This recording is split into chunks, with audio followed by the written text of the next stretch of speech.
चलो गाइज, आज जो है हम BHU BSc AG 2010 का जो है मेंटल एबिलिटी के क्वेश्चंस को करने वाले हैं।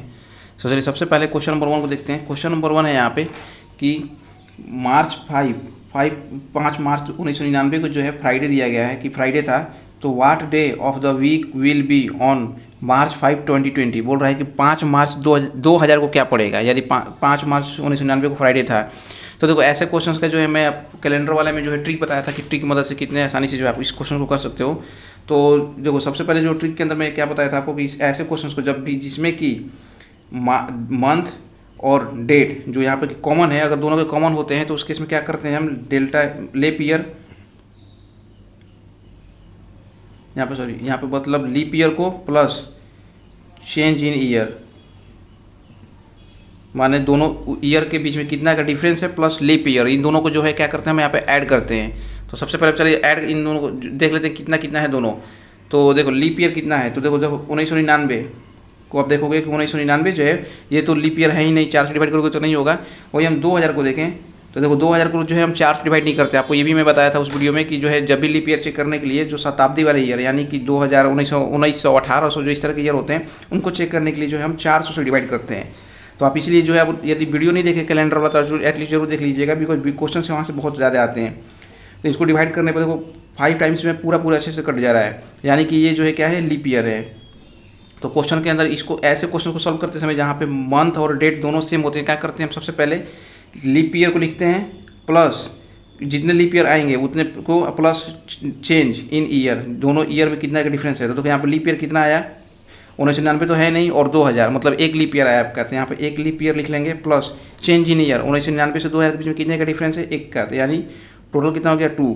अब यहाँ पे करना क्या होता है जो भी आएगा इसको 7 से डिवाइड करेंगे हम। जैसे 2 आया 2 को 7 से डिवाइड करोगे तो रिमाइंडर क्या बचेगा 2 ही बचेगा, क्योंकि 7 से ज़्यादा होता तब हम कटाते तो फिर कुछ बचता। तो यहाँ पर रिमाइंडर क्या होगा यानी डिवाइड ही नहीं होगा, तो 7 से कम जितना भी अगर आते हैं तो उनको डायरेक्ट लिख देते हैं। तो यहाँ पे क्या हो गया रिमाइंडर 2 और इसी को बस जोड़ देना होता है हमें, जो भी रिमाइंडर आएगा 7 से डिवाइड करने के बाद। जैसे यहाँ पे 2 आया, अब क्या करेंगे हम फ्राइडे था तो फ्राइडे में बस 2 दिन और हम बढ़ा देंगे। जैसे फ्राइडे के बाद क्या आएगा सैटरडे एंड संडे। तो यही बस यहाँ पे यही ट्रिक था यहाँ पे कि क्या करते हैं लेप ईयर प्लस चेंज इन जितने भी डिफरेंस होता है चेंज दोनों को जोड़ के 7 से डिवाइड करते हैं। 7 से डिवाइड करने के बाद जो भी लीप ईयर बचता है यहाँ पे बस लीप ईयर को जो है हम इस दिन में जो है आगे की तरफ जोड़ देते हैं। तो जैसे सैटरडे हो गया संडे, तो इसका राइट आंसर क्या हो जाएगा संडे। वैसे समझाने में इतना समय लगा है, अगर एग्जाम होता तो आप जो है इसको मैक्सिमम जो है 10 सेकंड के अंदर इस क्वेश्चन को कर देते। तो चलिए नेक्स्ट क्वेश्चन है यहाँ पे, नेक्स्ट क्वेश्चन है क्वेश्चन नंबर 2। क्वेश्चन नंबर 2 को देखते हैं यहाँ पे। क्वेश्चन नंबर 2 है कि which of the following is use as bio fertilizer. बोल रहा है कौन से इसमें से जो है हम बायो फर्टिलाइजर के रूप में यूज करते हैं। तो देखो पहला है क्लोस्ट्रिडियम, एजोला, यूरिया एंड बैगासे। तो यहाँ पर देखो पहला जो ऑप्शन क्लोस्ट्रिडियम है तो इसको यूज करते नहीं है। एजोला जो है यहाँ पे एजोला को जो है बायो फर्टिलाइजर के रूप में यूज करते हैं धान के खेतों में। तो इसका राइट आंसर क्या हो जाएगा सेकेंड वन यानी एजोला। नेक्स्ट क्वेश्चन है question number 3। If 6 girl complete a work in 15 days then 9 girl will complete the work in. तो देखो ऐसे क्वेश्चन को सॉल्व करने से जब भी ये पूछा जाता है इस तरह के क्वेश्चन की 9 आदमी या फिर 9 औरत लड़कियां की जो है 15 दिन में 8 घंटे काम करती हैं, इस तरह के क्वेश्चन आते हैं। तो वहाँ पर मैं ट्रिक बताया था आपको क्या करते हैं MDH यानी आप मसाला का जो नाम है उससे भी याद रख सकते हैं कि MDH यानी M1D1H1 is equal to M2D2H2 हम इसको लिखते हैं। अब यहाँ पर देखो क्या है एम के यहाँ पर क्या करते हैं हम जो भी मतलब आदमी हो औरत हो या फिर गर्ल्स हो जो भी दिया रहता है उसको लिखते हैं। तो 6 इंटू डे कितना दिन काम कर रहे हैं 15 दिन और घंटा यहाँ पे कुछ मतलब है नहीं, यहाँ पे कुछ भी नहीं लिखेंगे। घंटे की जगह पे मतलब कोई भी टाइमिंग नहीं दिया हुआ है कितने घंटे काम करते हैं पर डे, डायरेक्टली 1 यहाँ पर लिख देंगे। जो भी कुछ भी 1 लिखिए या फिर इसको हटा दीजिए यहाँ से। तो यहाँ पे जो है आवर का कुछ मतलब है ही नहीं तो हटा देंगे। अब यहाँ पे है जो दूसरे में कितना दिया हुआ है 9 यहाँ पे जो 9 गर्ल्स हैं और दिन आपसे पूछ रहा है तो दिन यहाँ पे हम D2 निकालना है हमें। अब D2 के लिए क्या करेंगे 6 इंटू 15/9। अब देखो यहाँ पे कट जाएगा 3 2 और ये 5 यानी कि 10। तो इसका राइट आंसर क्या हो जाएगा 10 days। तो इस तरह से जो है इस क्वेश्चन को जब भी आपको मिले इस तरह के क्वेश्चन तो यही फॉर्मूला आपको यूज कर लेना है। चलो नेक्स्ट क्वेश्चन देखते हैं। क्वेश्चन नंबर जो है 4। क्वेश्चन नंबर 4 है which of the following pair is correctly match. बोल रहा है कौन सा पेयर जो है करेक्टली मैच है। तो पहला है मलेरिया जो वायरस से होता है तो गलत है। स्मॉल पॉक्स प्लाज्मोडियम में भी गलत है। फंजाई ग्वाइटर फंजाई तो ये भी गलत है, ग्वाइटर तो आयोडीन की कमी से होता है। नेक्स्ट है लेप्रोसी बैक्टीरिया, तो यही जो है राइट आंसर हो जाएगा 4th वन यानी लेप्रोसी जो बैक्टीरिया से होता है। नेक्स्ट क्वेश्चन है क्वेश्चन नंबर 5। अब देखो क्वेश्चन नंबर 5 जो है यहाँ पे बोल रहा है कि if A = B⁴ x B is equal to C power Y and C is equal to A के power Z, then X Y Z is equal to, तो बोल रहा है कि एक्स वाई और जेड का वैल्यू क्या होगा। तो देखो इस क्वेश्चन को सॉल्व करने के लिए सबसे पहले क्या है, जो भी दिया हुआ है, जैसे ए क्या दिया हुआ है, सॉरी ए का वैल्यू क्या दिया हुआ है आपको, बी पावर एक्स, ठीक है, ए के पावर बी पावर एक्स। अब क्या करोगे, दोनों के साइड में लॉग ले लो, log A is equal to क्या हो जाएगा, लॉग बी के पावर एक्स, यही हो जाएगा। अब क्या करोगे आप, इसको सॉल्व करना है, तो देखो ये क्या होता क्या है, log A is equal to, अब जो भी पावर होता है पावर पहले आ जाता है लॉग में, तो लॉग बी, जो भी यहाँ पे पावर होता है पावर को हम पहले लिख देते हैं, यहाँ पे पावर हटा के पहले लिख दिया जाता है, उसके बाद लॉग बी कर दिया जाता है, लॉग ए लॉग जो भी यहाँ पे रहता है उसको ये बेस वाला लिख दिया जाता है, पावर को पीछे करके। अब देखो यहाँ पे क्या है, एक्स आ गया है, अब एक्स का वैल्यू हमें निकालना है, एक्स का वैल्यू के लिए क्या करेंगे, हम इसको जो है इधर भेज देंगे, तो एक्स इज इक्वल टू क्या हो जाएगा, लॉग ए अपॉन लॉग बी, ये कुछ हो गया। तो ये क्या आया हमारे पास, एक्स का वैल्यू। अब एक्स के वैल्यू में आप ध्यान से देखोगे, एक्स के वैल्यू में क्या आ रहा है, ये जो हम एक्स निकाले हैं इसके वैल्यू में क्या आ रहा है, यहाँ पे देखोगे एक्स के वैल्यू में क्या आ रहा है, इसको पहले हम ऊपर लिख देते हैं और नीचे में क्या करते हैं, इसको नीचे वाले में लिख देते हैं लॉग बी। उसी तरह से आप देखोगे कि सेम तरह से जो है वाई का वैल्यू हम यहाँ पे देखें वाई के, तो वाई वाले में क्या होगा, हम क्या कर रहे थे यहाँ पे वाई, जैसे एक्स निकालना था, एक्स में क्या किए थे हम, इसके पहले लॉग लिख रहे थे और नीचे उसके डिवाइड कर देते हैं इसके लॉग से। तो उसी तरह से वाई वाले में देखोगे, वाई पे क्या है, वाई में है यहाँ पे B is equal to C raise to power Y. अब क्या करोगे, सबसे पहले इसको लिखोगे, क्योंकि हम ए वाले को पहले लिख रहे थे, तो यहाँ पे क्या करेंगे लॉग बी, सेम उसी तरह से यहाँ पे अगर लॉग आप लिख दोगे, इधर भी लॉग लिख दोगे, तो जब वैल्यू लाओगे वाई का सेम इसी तरह से आएगा। तो वाई इज इक्वल टू क्या हो जाएगा, लॉग बी अपॉन लॉग सी। सेम उसी तरह से जेड इज इक्वल टू क्या हो जाएगा, जेड इज इक्वल टू हो जाएगा लॉग, आप खुद से सॉल्व करेंगे, log C upon log A. अब देखो यहाँ पे क्या आ गया आपके सामने, X is equal to log A by log B, ठीक है, Y is equal to log B upon log C and Z is equal to log C upon log A. अब क्वेश्चन पूछ रहा था X Y Z is equal to, तो X Y Z यानी तीनों को गुना करना है आपको, तो लॉग ए अपॉन लॉग क्या करोगे, बी कर देंगे गुने, log B upon log C into log C upon log A. Because तीनों को गुना करना, एक्स वाई और जेड को गुना करना, तो हम तीनों को ही क्या करेंगे, इन तीनों को गुना कर देंगे, मल्टीप्लाई कर देंगे। अब मल्टीप्लाई करोगे तो देखो क्या होगा, लॉग ए से लॉग ए कट जाएगा, लॉग बी से लॉग बी, लॉग सी से लॉग सी, यानी कि इतना आंसर है आपका 1। तो इसका जो है राइट आंसर क्या आ जाएगा 1। अब सिंपली बस करना क्या है कि सबको जो है लॉग टर्म लिख देना, जैसे यहाँ पे क्या है, log A is equal to log B की पावर एक्स। अब बस यहाँ से एक्स का वैल्यू निकाल लेना है, एक्स यहाँ पे आ जाएगा पहले और एक्स का वैल्यू निकाल के आपको सॉल्व कर लोगे। उसी तरह से जो है यहाँ पे log B is equal to log C के power Y and log C is equal to log A के पावर जेड, बस इनके आगे दोनों के आगे लॉग लॉग लगा देना है और फिर इसका वैल्यू आप निकाल लोगे। तो वैल्यू आपका जो है यही आएगा, कुछ एक्स वाई एंड जेड का वैल्यू जो है कुछ इस तरह से आएगा, ठीक। अब चलो नेक्स्ट क्वेश्चन देखते हैं, क्वेश्चन नंबर जो है 6। अब यहाँ पे जो क्वेश्चन नंबर 6 के अंदर देखते हैं, क्वेश्चन नंबर 6 क्या है, global warming is due to release of which gas. बोल रहा है ग्लोबल वार्मिंग किस गैस के रिलीज होने से होता है। तो देखो यहाँ पे पहला ऑप्शन है hydrogen, next oxygen, nitrogen and carbon dioxide. तो CO2 की वजह से जो है ग्लोबल वार्मिंग होता है। तो इसका राइट आंसर क्या हो जाएगा 4th, यानी ग्लोबल वार्मिंग जो है जो हो जाएगा इसका राइट आंसर कार्बन डाइऑक्साइड। अब क्वेश्चन नंबर 7, क्वेश्चन नंबर 7 बोल रहा है the average of 11 result is 30। बोल रहा है कि 11 रिजल्ट को जब हम एवरेज निकालते हैं 11 रिजल्ट का, फिर 11 लोगों के रिजल्ट का बताओ, तो उसका जो है 30 आ रहा है। That of first 5 is 25। बोल रहा है कि उसमें से जो है पहले 5 का निकालते हैं तो 25 आता है, एंड दैट ऑफ लास्ट 5 और आखिरी के 5 का निकालते हैं तो 28 आता है। तो value of 6th number is, बोल रहा है कि 6ठे नंबर का जो है कितना वैल्यू होगा। तो देखो इस क्वेश्चन को सबसे पहले हम जब समझते हैं एवरेज होता क्या है। एवरेज करने का मतलब कि जितने भी टर्म्स हैं सबको जोड़ के और जितने टर्म्स को हम जोड़े हैं उसको डिवाइड करते हैं। जैसे यहाँ पे बोल रहा है कि 11 लोगों का एवरेज 30 है। कहने का मतलब क्या है, 11 लोगों का जो भी टर्म्स है 30 आने का मतलब कि जो है टोटल अगर हम बात करें तो टोटल क्या होगा 11 × 30 यानी कि 330। टोटल जो है टोटल जो अंक था वो 330 था और उसको 11 लोगों में डिवाइड किया गया था, तो अपन 11 करते हैं एवरेज। तो जब भी इस तरह के क्वेश्चन फिर जितने टर्म्स हैं और जो एवरेज है इन दोनों को गुना कर दोगे तो टोटल आ जाएगा। तो टोटल जो था वो कितना था 330। अब बोल रहा है कि शुरुआती 5 लोगों का एवरेज जो है 25 है। तो शुरुआती 5 लोगों का टोटल हम निकाल लेंगे यहाँ पे, टोटल 25 शुरुआती मतलब 5 लोगों का, शुरुआती 5 लोगों का कितना हो जाएगा, तो 5 × 25 करेंगे यहाँ पे। जो एवरेज होता है जितने टर्म्स होते हैं उसको गुना कर देंगे तो 125 हो जाएगा। वही हम आखिरी के टोटल 5 लास्ट के अगर निकालें हम तो कितना हो जाएगा, 5 से गुना करेंगे और यहाँ पे कितना दिया हुआ है 28, तो 28 से मल्टीप्लाई कर दोगे तो कितना हो जाएगा 150, तो 140 हो जाएगा यहाँ पे, ठीक है 140। अब देखो यहाँ पर पता चल गया कि शुरुआती 5 लोगों का टोटल सम कितना आ रहा है 125, और लास्ट के सम तो 11 लोग हैं टोटल। देखो यहाँ पे 11 लोग हैं, शुरुआती 5 लोग हो गए, ये मान लो छठवा है और ये सातवां, इतना इधर की शुरुआत 5 लोग हो गए और ये 5 लोग हो गए, ठीक है इतना 5 लोग हो गए और ये 5 लोग हो गए, 5 5 10 हो गया, ये 11वां लास्ट ये है। तो इनका सम हमें पता चल गया 125 और इनका भी सम पता चल गया 140 और टोटल का हमें सम पता है 330। तो इसका छठे नंबर का निकालने के लिए हम क्या करेंगे, इन दोनों को जोड़ लेंगे, 5 ये का जोड़ के और 5 5 10 हो जाएंगे, तो इन 10 का जोड़ के पूरे में से घटा देंगे तो छठा बच जाएगा। तो बस सेम यही चीज़ करना है, 125 प्लस 140 को जोड़ देंगे तो कितना हो जाएगा आपका, ये हो जाएगा 5 4 6 1 165 और 330 में से जो है हमको माइनस 330 में से 165 को माइनस कर देना है, तो हो जाएगा 5 और ये हो जाएगा 6 यानी 65। तो 6th नंबर कितना हो जाएगा 65, राइट आंसर क्या हो जाएगा फर्स्ट यानी 65।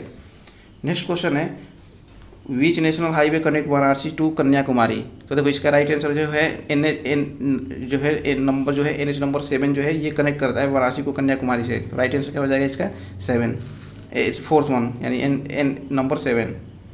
अब देखो यहाँ पे बोल रहा है कि choose the term which will continue the following series. बोल रहा है कुछ टर्म को बताइए जो इस सीरीज को कंटिन्यू करेगा। तो यहाँ पे देखो सिंपल है बहुत ही, यहाँ पे है क्या बी पहला सीरीज है, D G I and L और उसके बाद बोल रहा है आगे क्या होगा। तो देखो यहाँ पे देखोगे डिफरेंस यहाँ पे एक्चुअली, तो यहाँ पे क्या आ रहा है बी के बाद क्या आ रहा है आना चाहिए सी आना चाहिए, बी सी एंड डी। फिर यहाँ पे क्या है ई एंड एफ को छोड़ के जी आया, फिर यहाँ पे एच और आई, फिर यहाँ पे देखोगे जे के, फिर के बाद एल आया। तो यहाँ पे देखोगे क्या हो क्या रहा है कि एक बार तो हम 1 वर्ड केवल छोड़ रहे हैं, एक को गैप दे रहे हैं, दूसरा के में क्या है 2 को गैप दे रहे हैं, फिर तीसरे के में 1 को गैप दे रहे हैं, तो चौथे में फिर 2 को गैप दे रहे हैं। तो यहाँ तक तो जो दूसरे को गैप दिए थे तो यहाँ पर कितना हम गैप देंगे एल 1 का। तो यहाँ पे क्या होगा एल के बाद जैसे क्या है एल के बाद एम आएगा, यहाँ पे एम और ऊपर क्या चला जाएगा एन। तो यहाँ पे जो क्वेश्चन मार्क की जगह पे क्या हो जाएगा एन। तो इसका राइट आंसर क्या हो जाएगा सेकेंड वन। नेक्स्ट है world celebrate every year 5 June as. बोल रहा है कि 5 जून को जो है वर्ल्ड में क्या सेलिब्रेट किया जाता है, तो जो है इस दिन जो है हम वर्ल्ड इन्वायरमेंट डे सेलिब्रेट करते हैं। तो इसका जो है फर्स्ट राइट आंसर जो हो जाएगा 10 का फर्स्ट। और देखो क्वेश्चन नंबर है यहाँ पे क्वेश्चन नंबर 11। क्वेश्चन नंबर 11 जो है यहाँ पे बोल रहा है कि if the side of a triangle are double. बोल रहा है कि यदि किसी ट्राइंगल का साइड्स को डबल कर देते हैं तो एरिया क्या होगा। तो देखो इसके लिए जो है सबसे पहले आपको जो है आप पढ़े होंगे 8 क्लास 9 क्लास में ट्राइंगल का एरिया जो होता है। ट्राइंगल का एरिया हम सबसे पहले देखते हैं नॉर्मली जब साइड हमें नहीं पता होता, इक्विलेटर ट्राइंगल के बारे में नहीं पता कि इक्विलेटरल है या फिर आइसोलेटर है, कौन सा ट्राइंगल है। तो यहाँ पे हम क्या करते हैं हीरोन्स फार्मूला को यूज़ करते हैं यहाँ पे, ठीक है। आप सभी लोग जो है 9th 10th क्लास पे पढ़े होंगे हीरोन्स फार्मूला जो है यूज़ करते हैं। इसका होता है क्या है फार्मूला, आप एरिया इक्वल टू क्या होता है √S into S minus A, side 1 को घटाते हैं S minus B and S minus C, ठीक है। यही हम फार्मूला यूज करते हैं। और एक्चुअली एस क्या होता है एवरेज होता है तीनों साइड का, a plus B plus C by 2, यही लिखते हैं हम एस का वैल्यू।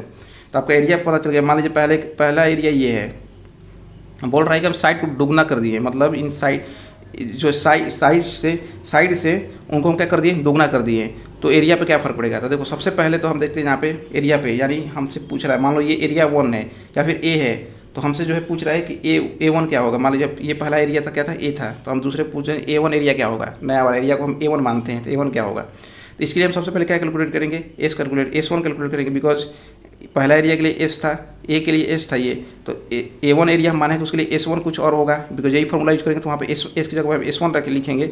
S1 के लिए क्या होगा साइड लिखेंगे, साइड क्या हो गया है अब दुगना हो गया है 2b प्लस 2c/2। अब यहाँ पर देखोगे ये पहला वाला क्या था a plus B plus C by 2 आया था, दूसरे में अब यहाँ पे कॉमन निकाल लो a plus B plus C by 2। अब यहाँ पे इतना दूर देखोगे ये क्या है यही टर्म है, इसकी जगह पर हम क्या लिख सकते हैं s लिख सकते हैं, तो क्या हो जाएगा 2s, यानी S1 इक्वल टू क्या हो जाएगा 2s, ठीक। अब इस फार्मूला को हम देखते हैं यहाँ पे एरिया से नया वाला एक एरिया A1 जो है हम माने थे A1, अब इसको कैलकुलेट करना है हमको, क्या करेंगे ये फार्मूला लिखेंगे। अब s की जगह पर क्या लिखेंगे हमारा S1, और S1 क्या कितना आया है 2s आया है। अब फिर यहाँ पे S की जगह पे हमको S1 लिखना था तो 2s लिखेंगे, माइनस दूसरा साइड कितना हो गया है 2a साइड हो गया है, फिर 2s माइनस 2b साइड हो गया, साइड दुगना हो गया सब 2s माइनस 2c, यही साइड हो गया। अब 2 जो है सब में से कॉमन निकाल लेते हैं इन सभी में से, तो क्या हो जाएगा आपका 2 into 2 into 2 into 2 S minus a S minus b and S minus C, यही कुछ हुआ। अब यहाँ पे इतना दूर देखोगे क्या हो जाएगा 16 S minus A S minus B S minus C, यही कुछ हुआ। और 16 को जो हम चाहे बाहर निकालेंगे तो कितना हो जाएगा 4 under root S into S minus A S minus B S minus C, यही कुछ हुआ आपको। और इतना दूर को कंसीडर करोगे तो ये क्या है नॉर्मल वाला एरिया है, पहले वाला जो एरिया था यही तो है ये वाला। तो हम यहाँ पे क्या लिख सकते हैं 4a, तो यानी a1 is equal to 4a, a1 is equal to कितना हो जाएगा 4a, यानी 4 टाइम्स क्या हो जा रहा है एरिया पहले वाले का। तो इसका राइट आंसर क्या हो जाएगा 4a, 4 टाइम्स। अब चलो नेक्स्ट क्वेश्चन है question number 12, find the odd one out in the following. बोल रहा है कि इसमें से जो है ओड जो है उसको जो है आपको कैलकुलेट करके बताना ये कौन सा होगा। तो ऑप्शन पहला है यहाँ पे, पहला है potato, ginger, beetroot and brinjal. तो यहाँ पे देखो सारे के सारे potato, ginger and beetroot जो है ये मिट्टी के अंदर होते हैं और ये जो है मिट्टी के ऊपर होता है, तो यही जो है इसमें ऑड हो जाएगा। चलो नेक्स्ट क्वेश्चन देखते हैं। क्वेश्चन नंबर है यहाँ पे 13, the cost of an article sold at 20% gain for ₹360 each. बोल रहा है कि कॉस्ट प्राइस, आपको यहाँ पे कॉस्ट बताना है, जबकि किसी सामान को जो है जब 360 रुपये में हम बेच रहे हैं, यानी एसपी यहाँ पे सेलिंग प्राइस जो है 360 है, तो उसको प्रॉफिट हो रहा है 20% का। तो आपको जो है बताना है कि कितना उसका जो है कॉस्ट प्राइस है। तो देखो सीपी का सीधे फॉर्मूला आपको पता होना चाहिए। सीपी का जो है डायरेक्ट फार्मूला क्या होता है, सीपी का जो है डायरेक्ट फार्मूला में आप देखते हैं सीपी इक्वल टू जो है 100 अपॉन क्या करेंगे यहाँ पे 100 प्लस जी यानी percentage, gain percentage into SP कर देते हैं। तब यहाँ पर देखो क्या है 100 लिख देंगे अपॉन 100 प्लस कितना परसेंटेज है 20 इंटू सेलिंग प्राइस 360। इससे क्या हमारा आ जाएगा कॉस्ट प्राइस डायरेक्ट आ जाएगा। आप क्या करोगे 100 अपॉन 120 इंटू 360, यही होगा। इससे ये 3 बार में कट जाएगा यानी 300। तो आपका कॉस्ट प्राइस कितना आ जाएगा डायरेक्ट 300। तो इसका राइट आंसर देखो क्या हो जाएगा 3rd यानी कि 300। ठीक, चलो अब नेक्स्ट क्वेश्चन देखते हैं। क्वेश्चन नंबर जो है यहाँ पे 14, क्वेश्चन नंबर 14 है which of the following is not correctly match. इसमें से जो मेरा कौन सा करेक्टली मैच नहीं है। तो देखो यहाँ पे जो है विटामिन ए जो है फैट सोलुबल सही है, विटामिन सी वाटर सोलुबल, फिर जो है यहाँ पे विटामिन डी देखो फैट सोलुबल, और यहाँ पे ऑप्शन बी है विटामिन बी फैट सोलुबल। तो यहाँ पे देखो vitamin A D E and के ये जो होते हैं फैट सोलुबल होते हैं, वहीं विटामिन बी जो है वाटर सोलुबल होता है। तो यहाँ पे जो ऑप्शन है यहाँ पे 3rd देखोगे कि बी को जो है फैट सोलुबल बोल रहा है, लेकिन बी तो यहाँ पे है ही नहीं, बी तो वाटर सोलुबल होता है। तो यही जो है इसका नॉट करेक्टली मैच, यही जो है यहाँ पे आंसर हो जाएगा कि ये करेक्ट मैच नहीं है, कि विटामिन बी जो है फैट सोलुबल नहीं होता, लेकिन यहाँ पे दिया फैट, तो इसका राइट आंसर 3rd हो जाएगा। चलो क्वेश्चन है यहाँ पे क्वेश्चन नंबर 15। अब देखो क्वेश्चन नंबर 15 के अंदर है, यहाँ पे क्वेश्चन देखते हैं 15 को। यहाँ पे क्या बोल रहा है question number 15, the compound interest for ₹1000 at 10% for half 1 and 1/2 year when interest is accounted at every 6 month. बोल रहा है कि कंपाउंड इंटरेस्ट आपको निकालना है 1000 रुपये पे, जबकि इंटरेस्ट जो है 10% है पर ईयर का, फॉर कितने दिनों के लिए तो 1.5 साल के लिए, मतलब 3/2 ईयर्स के लिए 1.5 साल के लिए। When interest is accounted for every 6 month, जबकि इंटरेस्ट जो है हर 6 महीना पे जो है मतलब चेंज हो रहा है या फिर अकाउंट हो रहा है। तो यहाँ पर देखो सबसे पहले सॉल्व करने के लिए जो ये कंपाउंड इंटरेस्ट है, तो यहाँ पे सबसे पहले सॉल्व करने के लिए हमको क्या करेंगे, सबसे पहले प्रिंसिपल अमाउंट कितना है 1000 रुपया।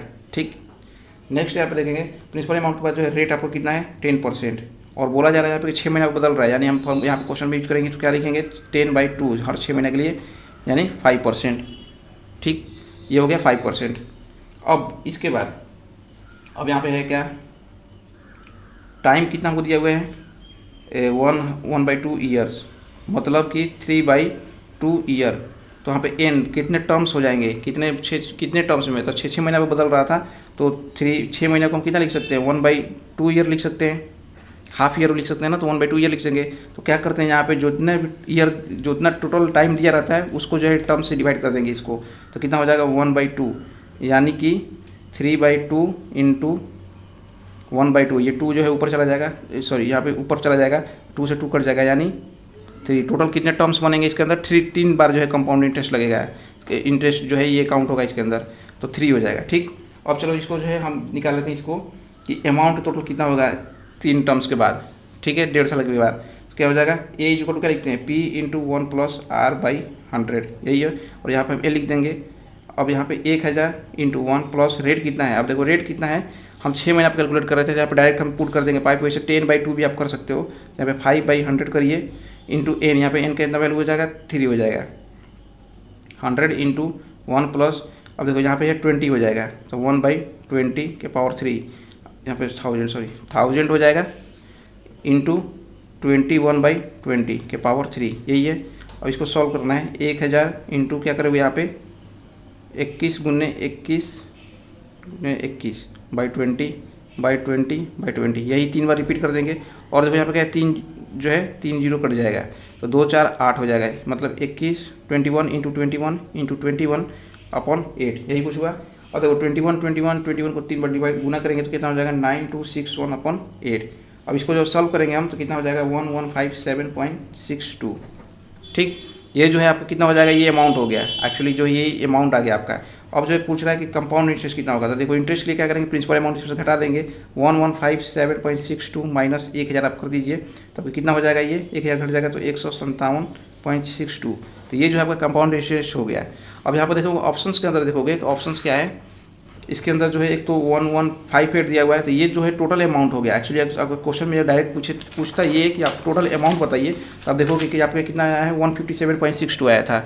ठीक है, तो आप डायरेक्टली जो है ये किसके पास में है, 158 के पास में है, तो ये डायरेक्टली अगर पूरा अमाउंट पूछा तो हम ये बोल देते हैं। लेकिन आपसे पूछ रहे हैं यहाँ पर कि टोटल इंटरेस्ट बताइए, तो इंटरेस्ट तो यही केवल आया, क्योंकि टोटल अगर अमाउंट पूछा तो टोटल अमाउंट तो ये आया था। तो लेकिन इंटरेस्ट पूछ रहा था, इंटरेस्ट कितना था, केवल बचा हुआ कितना 157, तो यहाँ पे तो कहीं ऑप्शन ही नहीं है 157, तो जो है जो इससे नज़दीक वाला है उसको हम जो है यहाँ पे करेंगे, तो यहाँ पे क्या हो जाएगा 160। तो अगर ये क्वेश्चन पूछा जाए 160, अगर इंटरेस्ट पूछे कंपाउंड इंटरेस्ट, तो यहाँ पे 160 हो जाएगा। अगर अमाउंट पूछे तो क्या हो जाएगा यहाँ पे 1157.62, यानी कि यहाँ पे जो है 1158 रुपये भी हम बोल सकते हैं। ठीक, तो नेक्स्ट क्वेश्चन चलते हैं, क्वेश्चन नंबर जो है 16। यहाँ पे क्वेश्चन नंबर 60 है, Chandraprabha sanctuary is located at which place, Chandraprabha जो सेंचुरी वो कहाँ पर इक्वेट है, तो देखो ये जो है यहाँ पे जो है चंदौली के अंदर है, ये चंदौली डिस्ट्रिक्ट के अंदर है, और ये जो है बनारस के पास में है, तो इसका जो ऑप्शन राइट हो जाएगा ये बनारस हो जाएगा, 4th वन। नेक्स्ट क्वेश्चन है, यहाँ पे पूछ रहा है question, the average of first 5 prime number is, बोल रहा है कि शुरुआती 5 जो है प्राइम नंबर का सम एवरेज कितना होगा। तो देखो सबसे पहले हम प्राइम नंबर क्या होता है कि वो नंबर जो खुद से डिवाइड हो या फिर 1 से डिवाइड हो केवल। तो देखो ऐसे नंबर कौन कौन से हैं, पहला 2, शुरुआती 5 बोल रहा था, 2 हो जाएगा, 3 हो जाएगा, फिर 5 हो जाएगा, 7 एंड 11। ये जो है शुरुआती 5 प्राइम नंबर हैं जो केवल 1 से डिवाइड होंगे या फिर खुद से करने का मतलब ये जैसे 2 है तो 2 खुद से डिवाइड होगा 2 से, और या फिर 1 से, इसके अलावा कोई भी नंबर डिवाइड नहीं कर सकता इनको।